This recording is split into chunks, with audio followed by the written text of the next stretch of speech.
Hello बच्चों, let's read this question. The question says which equilibrium can be described as an acid-base reaction using the Lewis acid-base definition but not using the Bronsted-Lowry definition.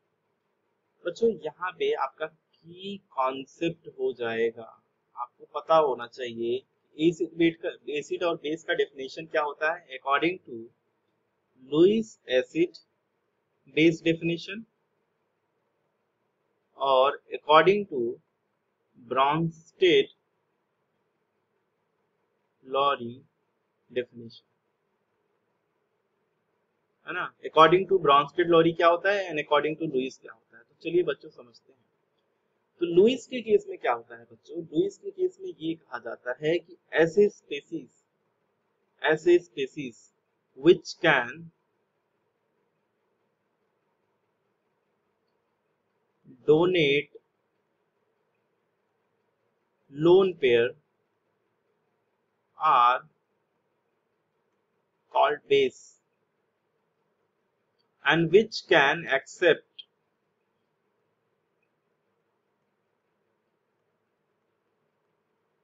lone pair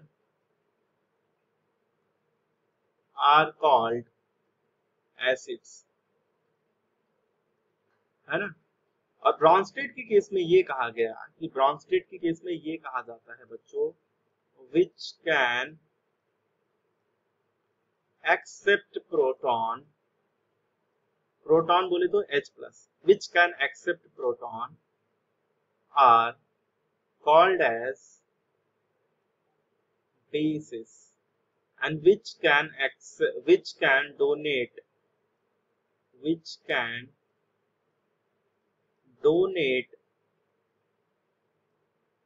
protons are called as acids।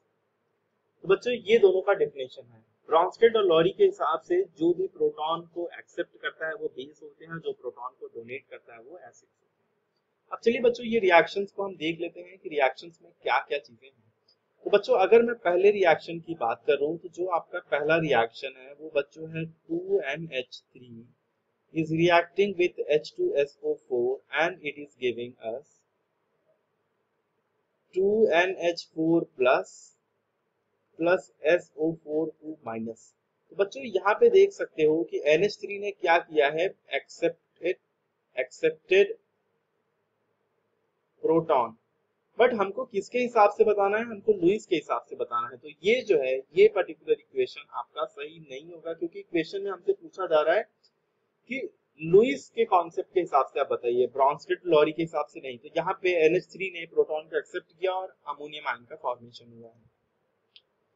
दूसरा जो बच्चों equation है वहां पे आप देखिए ध्यान से, तो यहाँ पे है NH3 प्लस CH3COOH।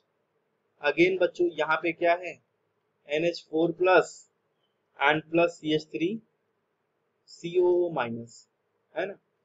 तो आप इसके केस में भी देखो यहाँ पे भी इसने क्या किया है एक्सेप्टेड प्रोटॉन, तो ये भी आपका सही आंसर नहीं होगा। बाकी आप देखो SO4 2 माइनस यानी H2SO4 NH3 में देखो आप, तो NH3 ने क्या है, NH3 आपका बेस हो जाएगा और ये क्या प्रोटॉन को लूज किया है तो ये आपका एसिड हो जाएगा।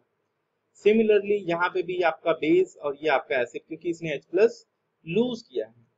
अब बच्चों तीसरा देखते हैं, तो तीसरे में भी क्या है, आपका यहाँ पे H2O plus CH3COOH and it is giving us H3O plus CH3COO minus. आप देखो H2O क्या है, यहाँ पे बेस की तरह काम कर रहा है, ये एसिड की तरह। बेस की तरह क्यों, क्योंकि यहाँ पे इसने क्या किया है एक्सेप्टेड प्रोटॉन और ये क्या किया है लॉस्ट प्रोटॉन, है ना। तो ये हम तीनों ही देख रहे हैं, ये तीनों के तीनों ही क्या है ब्रॉन्स्टेड लॉरी के हिसाब से यहाँ पे हम कह सकते हैं, है ना, एसिड बेस रिएक्शन डिस्क्राइब कर सकते हैं। बट आप नेक्स्ट रिएक्शन अगर आप देखें ध्यान से, तो नेक्स्ट रिएक्शन क्या दिया गया है बच्चों, नेक्स्ट रिएक्शन है आपका Cu, यहाँ पे H2O 4 टाइम्स, यहाँ पे 2 माइनस प्लस 4 NH3 एंड यहाँ पे है बच्चों CuNH3 4 टाइम्स अगेन यहाँ पे है बच्चों 2+ है ना।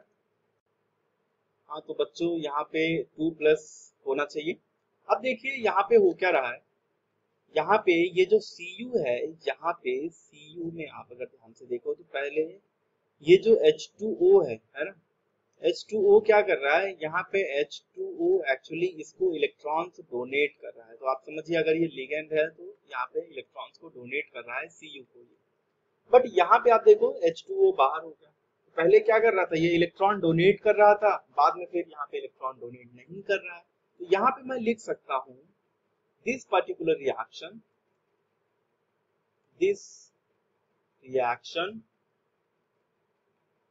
involves loss and gain of electrons. H2O is coordinated to Cu by giving electrons.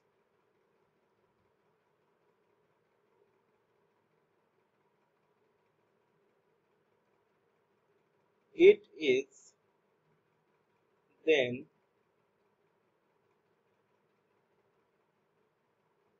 removed by